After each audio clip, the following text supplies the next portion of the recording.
Halo, Assalamualaikum warahmatullahi wabarakatuh. Kembali lagi bersama saya, Sylvian dari Sanenggolan.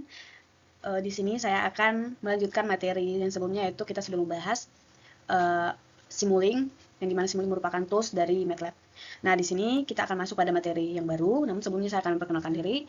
Perkenalkan, nama saya Sylvian dari Sanenggolan dengan NIM 44022465316 dari Prodi Rekayasa Perencanaan Mekanik, Sekolah Vokasi Universitas Diponegoro. Di sini saya akan membahas materi baru, yaitu simulink pemodelan dan juga kontrol PID dari mata kuliah teknik otomasi dan juga kendali.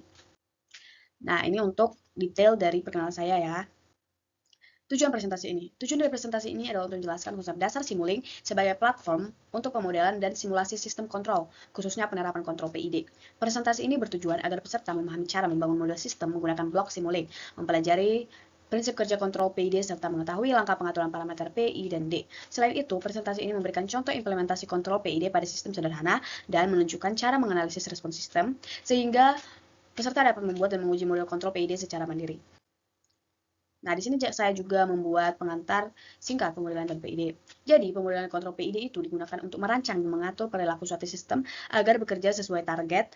Pemodelan bertujuan menggambarkan sistem dalam bentuk matematis dan simulasi, atau karakteristiknya dapat dianalisis. Kontrol PID terdiri dari 3 komponen, yaitu proporsional, integral, derivatif, yang bekerja sama untuk mengurangi error antara nilai keluar dan juga nilai yang diinginkan.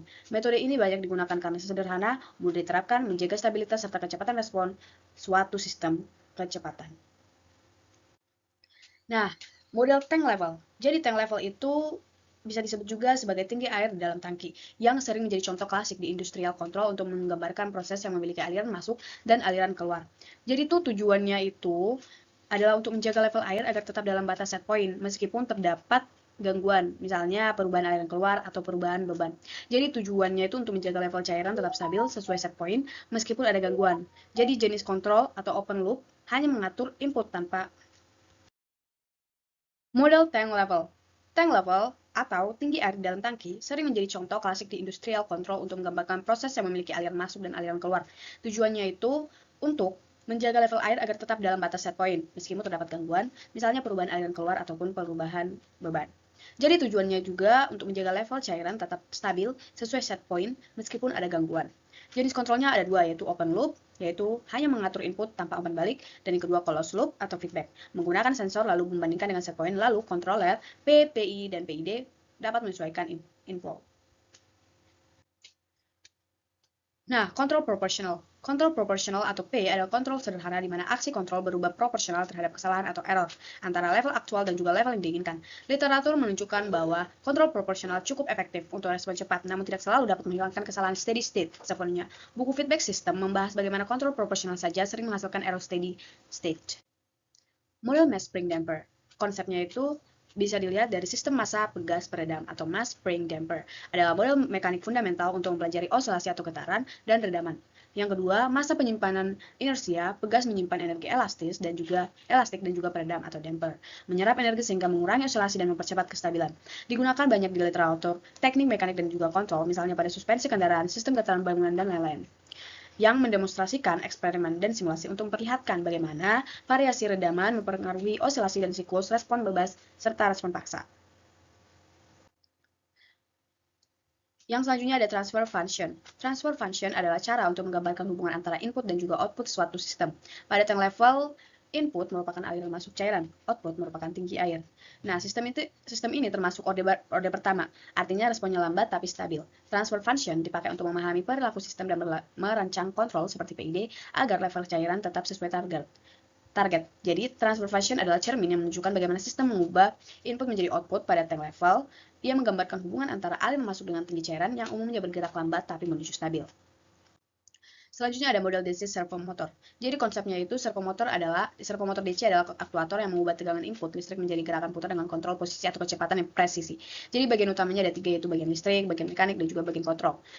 Lalu karakteristik sistemnya itu ada dua, yaitu hubungan input, yang dimana input dan output bisa dimodalkan dengan transfer function, dan umumnya menghasilkan respon. Orde kedua ada inersia, bisa overshoot, dan juga perlu redaman. Tujuan kontrol ada tiga, yaitu menjaga posisi atau kecepatan motor tetap sesuai set point. Yang kedua, untuk mengurangi error overshoot dan juga mempercepat waktu respon. Yang ketiga, biasanya digunakan kontrol PID untuk mencapai performa yang stabil dan presisi. Aplikasinya itu ada pada robotik, mesin CNC, aktuator, pesawat, pintu otomatis, kamera, dan juga sistem industri lainnya. S-domain atau domain S. Domain S adalah representasi matematis menggunakan Laplace transform untuk menganalisis sistem dinamik. Dengan domain S, hubungan antara input tegangan dan output posisi atau kecepatan motor bisa dituliskan dalam bentuk transfer function. Transfer function inilah yang menunjukkan karakteristik servo motor. Ada dua, yaitu sistemnya biasanya orde kedua, lalu ada inersia atau masa berputar, dan redaman atau gesekan. Yang kedua, ada respon bisa mengalami delay, overshoot, dan juga osilasi sebelum stabil. Dengan model domain S, kita bisa merancang kontrol P, PI, PID agar servo motor cepat mencapai posisi atau kecepatan yang diinginkan, minim error dan overshoot, dan lebih stabil terhadap gangguan. Jadi intinya itu, domain S ini untuk memudahkan kita mempelajari perilaku servo motor, memprediksi responnya, dan juga mendesain kontrol agar lebih presisi.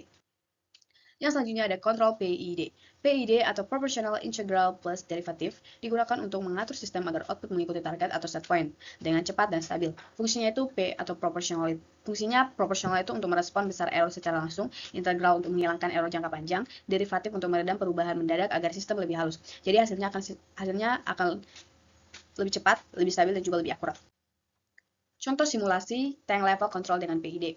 Jadi di sini untuk contoh simulasi ini tuh memiliki tujuan untuk menjaga tinggi cairan dalam tangki sesuai set point meskipun ada perubahan inflow atau gangguan. Jadi cara kerjanya yang pertama, sensor membaca tinggi cairan, kedua membandingkan dengan target atau set point, yang ketiga PID control menghitung error lalu menghasilkan sinyal untuk mengatur aliran masuk, dan keempat level air kembali ke nilai yang diinginkan. Jadi tanpa PID level akan sering lambat stabil, masih ada error sisa. Jadi dengan PID responnya akan lebih cepat, error steady state hilang, overshootnya akan lebih terkendali. Jadi singkatnya itu, PID pada tank level itu akan membuat sistem lebih cepat mencapai target, lebih stabil, dan juga menghilangkan error jangka panjang. Quarter car model. Quarter car model adalah model sederhana suspensi mobil dengan hanya melihat suatu roda dan seperempat bodi mobil. Model ini terdiri dari massa bodi, sprung mass, massa roda, unsprung mass, pegas, dan juga peredam. Tujuannya untuk menganalisis kenyamanan penumpang serta stabilitas kendaraan terhadap guncangan jalan. Model ini sering digunakan dalam simulasi dan desain sistem suspensi karena lebih cepat dipahami dibandingkan memodelkan seluruh mobil. Konsep model suspensi. Konsep model suspensi adalah cara untuk mempresentasikan sistem suspensi kendaraan menggunakan elemen mekanis sederhana berupa massa, pegas, dan juga peredam. Suspensi berfungsi menahan beban kendaraan, meredam getaran akibat jalan yang tidak rata, serta menjaga roda tetap menempel pada permukaan jalan demi stabilitas dan kenyamanan. Dalam model matematis, pegas melambangkan elastisitas suspensi, peredam melambangkan redaman getaran, dan massa mewakili bodi kendaraan maupun roda. Dengan pemodelan ini, perilaku suspensi dapat dianalisis dan disimulasikan untuk meningkatkan performa kenyamanan dan juga keamanan kendaraan. Simulasi dalam time domain dan S domain. Time domain, analisis sistem berdasarkan perubahan output terhadap waktu, menunjukkan respon nyata sistem, misalnya bagaimana level cairan masuk, overshoot, atau butuh waktu berapa lama untuk stabil. Cocok untuk melihat perilaku dinamis seperti transition atau perubahan awal dan steady state atau kondisi akhir. Lalu simulasi selanjutnya ada S domain. Dengan melakukan simulasi ini kita bisa melihat bahwa analisis sistem menggunakan Laplace transform yang mengubah persamaan waktu menjadi bentuk algebra atau S domain. Yang kedua, untuk memudahkan mencari transfer function, kestabilan dan karakteristik sistem tanpa menghitung respon waktu satu persatu, lebih teoritis digunakan untuk desain perhitungan kontrol. Nah, yang selanjutnya ada materi analisis perubahan dengan variasi redaman. Jadi analisis variasi redaman ini ada 4. Yang pertama, tanpa redaman atau underdamped kecil sekali atau 0. Jadi sistemnya ini akan berisolasi terus-menerus, tidak pernah benar-benar stabil. Yang kedua, ada redaman kecil atau underdamped, sistem masih berisolasi, ada overshoot tapi akhirnya stabil. Yang ketiga, ada redaman kritis atau critically damped, sistem mencapai kondisi stabil paling cepat tanpa overshoot. Yang keempat, ada redaman besar atau overdamped, sistem langsung stabil tanpa osilasi, tetapi responnya lambat. Jadi singkatnya itu jika semakin besar redaman, getaran sistem berkurang. Redaman kecil membuat respon cepat tapi berisolasi, sedangkan redaman besar membuat respon lambat tapi stabil. Nah, di sini saya juga punya diagram, yang biru merupakan underdamped, yang hijau merupakan critically damped, dan yang merah adalah overdamped. Jadi di sini itu untuk lambang ini maksudnya underdamped itu memiliki output atau respon 0,2, critically damped memiliki respon 1, dan overdamped memiliki respon 2. Jadi underdamped ini osilasinya tuh overshoot, tapi akhirnya dia tetap stabil. Nah, critically damped ini stabil paling cepat walaupun tanpa overshoot. Dan overdamped ini tuh dia stabil osilasi tapi lebih lambat dibandingkan dari critically dampened dan juga under dampened. Nah, terima kasih. Nah, untuk materi kali ini kan seru banget nih. Jadi, nah sekian materi kali ini. Terima kasih dan semoga materi ini bermanfaat, dan juga jika saya punya kesalahan ucapan dan kesalahan gerakan, mohon dimaafkan. Semoga kita tetap sehat walafiat dan juga jangan lupa makan siang. Terima kasih.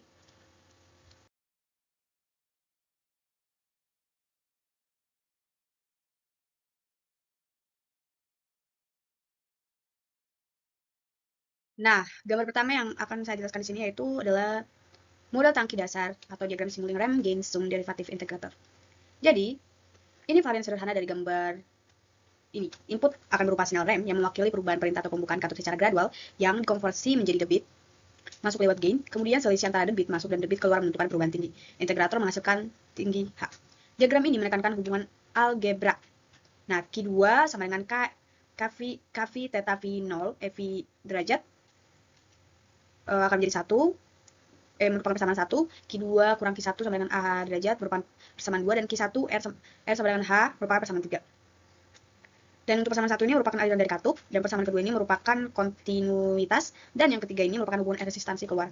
Jadi implementasinya di simulating itu atau black detailnya bisa kita lihat, rem yang akan menghasilkan perubahan sudut atau perintah seiring waktu, gain, yang dimana gain KV, ini konversi rem, lalu debitnya Q2, summation atau Q2 kurang Q1, yang dimana Q1 diperoleh dari feedback, dan gain 1A atau gain A min 1 akan menghasilkan H, dan integrator akan mengintegralkan H yang menghasilkan H lagi, dan gain 1 per R akan menghasilkan ini gain R akan menghasilkan Q1 atau H per R untuk dikembalikan ke summation, dan derivatif ini bisa dipakai jika diagram membutuhkan laju perubahan atau bisa untuk kontrol berbasis laju atau hanya untuk observasi H. Nah, tujuan dari pemodelan ini itu untuk menunjukkan perilaku dasar tank terhadap perubahan katup atau feed forward berupa rem.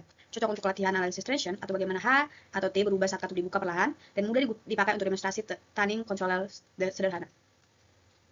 Nah, gambar selanjutnya ada pemodelan tang level dengan kontrol servo atau katup dikendalikan motor atau servo. Jadi gambar fisik atau tujuannya itu adalah tangki berpenampang A, tinggi air H atau T, aliran masuk dikendalikan oleh katup yang digerakkan oleh servo motor, aliran keluar melalui lubang atau resistansi R. Jadi tujuannya itu akan menjaga level H pada set point dengan controller, biasanya VD, yang mengatur bukan katup lewat servo. Jadi komponen utama atau hubungan sinyal dari pemodelan ini yang pertama, set point atau R, target tinggi air, sensor level untuk mengukur H, kontrol PID untuk menghitung error E sama dengan R kurang H, yang menghasilkan keluaran perintah atau tegangan ke amplifier atau motor driver. Yang keempat ada amplifier, gain KA, untuk memperkuat sinyal kontrol jadi tegangan V, motor atau servo untuk menghasilkan sudut pembukaan katup theta M, atau bisa melalui transfer function motor, dan jika ada gear ratio N, sudut katup theta V sama dengan theta M per N. 6. Ada katup. Jadi katup ini untuk mengubah sudut menjadi aliran masuk, KIN dibanding KIN sama dengan KV theta V. Dan ada 7. Tangki plan untuk menerima KIN dan dikeluarkan K out yang bergantung pada H. Hasilnya akan naik atau turun, dan H akan kembalikan ke sensor. Jadi persamaannya itu ada di sini. Q2 sama dengan K theta V derajat, Q2 kurang Q1 sama dengan AH derajat, Q1 R sama dengan H, R kurang H, KE sama dengan E, B sama dengan KAE, theta M sama dengan 133 V, 0,67 theta M, dan theta V sama dengan theta M derajat N. Nah, maksudnya itu adalah yang rumus ini merupakan kontinuitas massa dasar. Dan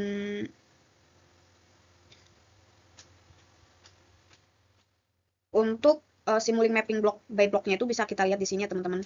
Di set point-nya atau constant step-nya represent target, lalu sum R kurang H akan error, lalu PID controllernya, yang dimana blok PID controller yang diatur dengan KP, KI, KD, atau pilihan qubit dup, dan sebagainya. Jadi, untuk uji simulasi pada overfabulous ini, yang pertama step set point, yang kedua gangguan disturbance, yang ketiga signal control, dan yang keempat practice. Nah, di sini selanjutnya kita akan membahas mass spring damper atau massa pegas peredam. Jadi untuk sistemnya ini sebuah massa M digantungkan pada pegas. Bentar. Massa digantungkan pada pegasnya itu K dan juga peredamnya C. Nah, tujuan dari ini itu untuk studi respon mekanik terhadap gaya eksternal atau F, yang dimana getaran, osilasi, dan juga redaman. Jadi cara kerjanya itu yaitu gaya F ini akan mempercepat massa. Pegas menarik massa kembali ke titik setimbang, peredam menyerap energi sehingga getaran meledak. Lalu jika ada gangguan mendadak, massa akan berosilasi besar, dan lamanya osilasi ditentukan oleh M, C, dan K. Nah, persamaannya itu bisa kita lihat dari sini ya teman-teman. MY inertia plus CY inertia plus KY sama dengan KX. Nah, untuk implementasi dari simulingnya sendiri, kita bisa lihat di sini, input atau block step atau force gaya eksternal itu, lalu terhubung pada gain K min, yang dimana itu menjadi hasil summation dibagi M akselerasi X. Lalu selanjutnya ada integrator ini ya teman-teman, integrator ini adalah integrator kedua dari kecepatan menuju posisi X. Lalu feedbacknya atau outputnya akan melewati gain K dan kecepatan melewati gain C yang dikembalikan dengan summation. Nah, apa yang akan dilihat di simulasi ini? Respon terhadap step gaya atau underdamped menuju overshoot dan osilasi, atau critically damped menuju tercepat tanpa overshoot, overdamped akan lambat tanpa osilasi.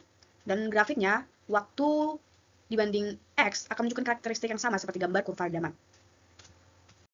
Nah, selanjutnya akan kita bahas ini, yaitu model massa pegas peredam. Jadi dia sama ya, seperti gambar sebelumnya, hanya saja di simuling dia sedikit berbeda. Jadi, ini terdiri dari M, massa benda, lalu K untuk konstanta, dan C untuk coefisien redaman atau damper. Dan X ataupun Y ini merupakan perpindahan benda. Lalu ada juga persamaan gerak, yaitu pembunuhan Newton. Jadi, artinya gaya dari massa, redaman, dan pegas harus setimbang dengan gaya eksternal yang diberikan. Jadi, untuk model matematis atau transfer function-nya, jika kita ambil input X atau T dan output Y atau T, sistem dapat dipresentasikan dalam bentuk fungsi Ali atau transfer function. Nah, persamaannya itu bisa dibikin jadi Y X per X S juga. Nah, maaf, kelihatan kan? Nah, itu persamaan ini akan berubah menjadi persamaan K per MS pangkat 2 ditambah CS ditambah K. Jadi, ini akan menjadi sistem orde kedua yang biasanya menghasilkan respon berupa osilasi, dan jika redaman kecil atau gerak stabil, dan jika dia redamannya besar. Nah, untuk implementasinya di simuling bisa kita lihat di sini, gambar ini teman-teman. Step input akan memberi sinyal loncatan sebagai gaya masukan. Nah, gain atau transfer function akan mewakili parameter M, C, K dari sistem. Nah, integrator akan digunakan untuk mengubah hubungan diferensial menjadi bentuk integral. Jadi, dia akan lebih mudah untuk dimodelkan. Nah, scope, ada scope 1, scope 2, scope 3, akan menampilkan respon sistem atau grafik posisi terhadap waktu. Nah, untuk analisis respon sistem ini, yang pertama itu jika redamannya kecil atau C kecil, responnya akan berisolasi dengan overshoot. Nah, jika redaman sedang atau C-nya optimal, respon akan cepat menuju posisi stabil. Nah, jika redaman besar atau C besar, respon akan lambat tapi stabil tanpa osilasi. Jadi, gambar ini tuh menunjukkan bagaimana model fisik massa pegas redaman diterjemahkan ke dalam model matematis, lalu disimulasikan di simuling untuk melihat respon sistem terhadap masukan step. Nah, selanjutnya kita akan membahas tentang permodelan di DC servo motor. Yang pertama itu input tegangan atau konstan block. Jadi mana motor diberi masukan berupa tegangan konstan V. Dan tegangan ini adalah sinyal kendali yang akan menentukan arus armatur. Untuk persamaan listriknya sendiri ada V sama dengan IR plus LI ditambah E, di mana E sama dengan KB theta 0. Dan T sama dengan KTI, di mana T sama dengan J theta plus B theta. Maka persamaannya bisa dituliskan seperti ini, teman-teman. I sama dengan 1 per L dikali V dikurang IR dikurang E, T sama dengan KTI, theta sama dengan 1 per J dikali T dikurang B theta. Dan E sama dengan KB theta.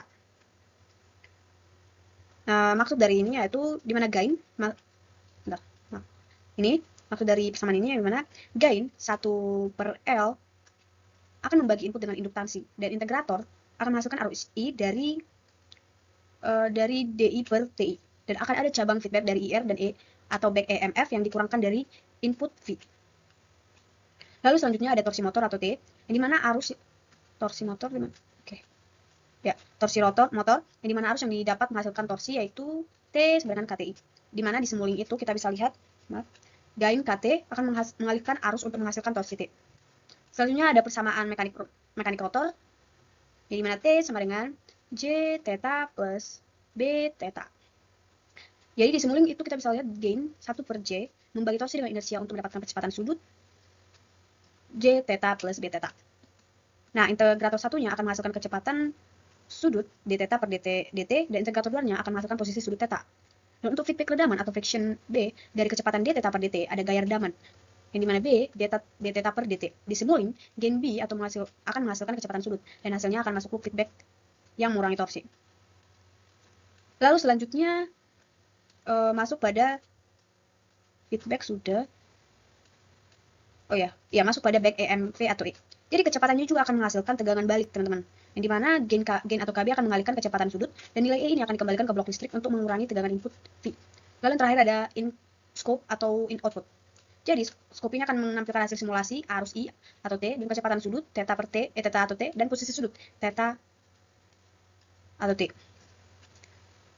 Nah, untuk kesimpulannya bisa kita lihat tegangan masuk itu akan menghasilkan arus akan menghasilkan torsi akan menghasilkan percepatan, dan percepatan akan menghasilkan kecepatan, lalu kecepatan akan menghasilkan posisi, selanjutnya kecepatan akan menghasilkan friksi dan back EMF, selanjutnya kecepatan akan masuk pada feedback, lalu mempengaruhi arus dan torsi, kemudian scope akan menampilkan respon motor.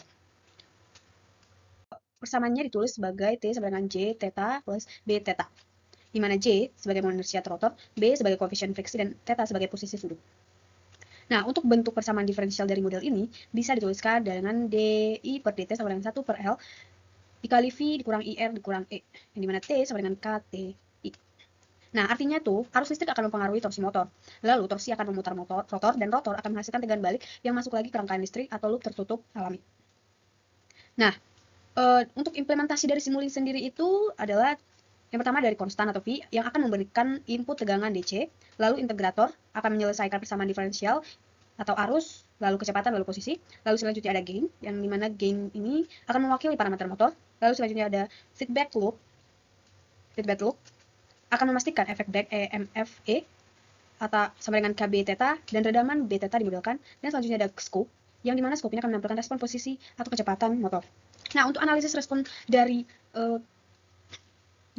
permodelan DC servo motor ini sendiri, yang pertama itu jika R besar, arus akan lebih kecil dan torsi akan lebih lemah. Dan jika J besar atau beban berat, respon akan lambat. Jika B besar atau friksi tinggi, motor akan cepat, berhenti, dan respon lambat.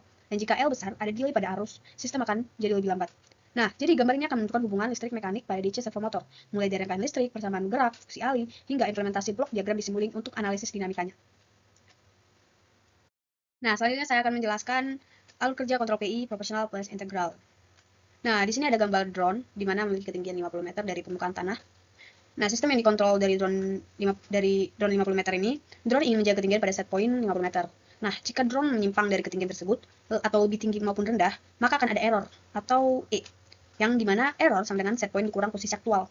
Nah, selanjutnya, sinyal error memiliki dua jalur kontrol. Yang pertama, jalur proporsional atau KP, yang dimana jalur proporsional atau KP ini akan mengalihkan error langsung dengan konstanta atau KP, lalu memberikan respon cepat terhadap perubahan, tapi jika hanya KP, biasanya masih ada error saja, atau steady state error, nah zero. Lalu yang kedua ada jalur integral KI integral ETDT, yang dimana ini akan mengintegrasikan error dari waktu ke waktu. Lalu dia akan berfungsi menghilangkan error sisa atau offset, karena terus menambah aksi kontrol sampai error benar-benar nol. Yang selanjutnya ada penjumlahan output, di mana hasil dari KP dan juga KI ini akan dijumlahkan. Jadi sinyal total ini akan menjadi aksi kontrol yang dikirim ke aktuator drone, misalnya motor baling-baling. Nah, respon sistemnya ini akan mempunyai grafik seperti ini, teman-teman. Grafik begini. Jadi awalnya drone itu akan naik cepat karena aksi proporsional. Jadi ada sedikit overshoot di atas set point-nya itu 102. Overshoot-nya itu 102. Nah, kemudian integral akan bekerja memperbaiki error. Nah, sistem ini akan stabil di sekitar 100 atau 0 error steady state. Nah, kesimpulan yang kita bisa dapat dari integral proporsional ini, yang pertama drone yang punya target ketinggian 50 meter. Jadi selisih antara target dan posisi aktualnya itu error. Jadi error diproses oleh KP atau respon cepat, dan KI atau respon jangka panjang. Lalu hasilnya akan kombinasikan untuk mengontrol motor. Lalu drone akhirnya stabil di set point dengan error 0. Nah, selanjutnya ada derivatif dari PID, derivatif controller. Nah, target sistemnya ini bisa kita lihat drone yang ingin mencapai ketinggian 50 meter atau set point, dan error sama dengan set point dikurang posisi aktual. Jadi dihitung dari perbedaan target dan juga posisi dari drone. Nah, ada 3 jalur pengendali. Yang pertama ada KPET atau proporsional, ada KI integral ETDT yang dimana integral, dan juga derivatif DET per DT. Nah, untuk proporsional ini, yaitu UP sama dengan KPE per T, responnya akan cepat berdasarkan besar error saat ini, dan akan semakin besar error lalu akan semakin besar juga aksi kontrolnya. Yang selanjutnya integral. Nah, jika dia masuk ke integral, dia akan mengakumulasi error dari waktu ke waktu, lalu dia akan berfungsi untuk menghilangkan error jangka panjang atau steady state error. Nah, yang selanjutnya ada derivatif. Nah, kalau dia masuk pada jalur derivatif, derivatif ini akan merespon terhadap laju perubahan error atau seberapa cepat error berubah, lalu dia akan bertugas untuk memprediksi arah pergerakan dan memberi aksi peredam. Lalu selanjutnya dia akan mengurangi overshoot dan membantu sistem lebih stabil. Nah, penjumlahan dari output atau keluaran dari input derivatif controller ini, yaitu ketiga hasil dari UP plus UI plus UD akan dijumlahkan menjadi sinyal kontrol total, yang dimana sinyal ini akan dikirim ke aktuator drone atau motor untuk menyesuaikan daya dorong agar ketinggian sesuai target. Nah, untuk respon sistem dari PID ini apa? Nah, respon sistem dari P, dia akan memberi dorongan awal agar drone segera naik ke target. Dan untuk integral, dia akan memastikan drone akhirnya tepat di 50 meter dan tidak melesat ataupun meleset. Dan untuk D atau derivatif, dia akan memperhalus gerakan dan menahan drone agar tidak melewati target terlalu jauh atau overshoot. Gitu. Nah, di sini ada alur simulasi tank dengan PID controller. Nah, dimulai dari konstan. Jadi konstan ini memiliki set point 0,3. Jadi konstan ini yang akan menjadi nilai target level tank. Misalnya, tinggi permukaan air di dalam tangki, dan set point ini akan dibandingkan dengan output aktual dari tank. Nah, dan selanjutnya ada summation, dan dimana summation di sini ada plus maupun minus. Dan di sini itu akan dihitung jadi error. Nah, rumusnya itu bisa kita buat atau pesanannya itu sama dengan set point dikurang output tank. Nah, jika level air belum sesuai target, maka error akan menjadi masukan untuk PID controller. Selanjutnya dia akan berhubung dengan PID controller, di mana error akan masuk ke PID block yang berfungsi untuk mengatur respon sistem melalui 3 aksi. Yang pertama P, proporsional, integral, dan juga derivatif. Selanjutnya, PID ini akan berhubung langsung dengan tank. Nah, tank ini atau plan akan menjadi sinyal kontrol dari PID masuk ke model tank. Tank akan merespon sinyal tersebut dengan menambah atau mengurangi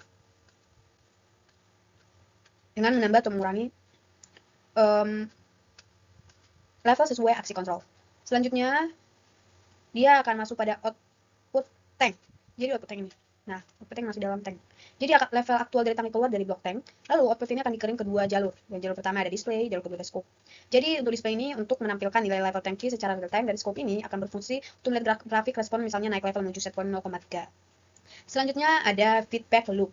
Nah, feedback loop ini output tank juga akan dikirim balik ke summation block untuk dihitung dengan errornya. Dan selanjutnya proses ini akan berjalan terus menerus sehingga sistem selalu mengoreksi diri sampai output sampai dengan set point.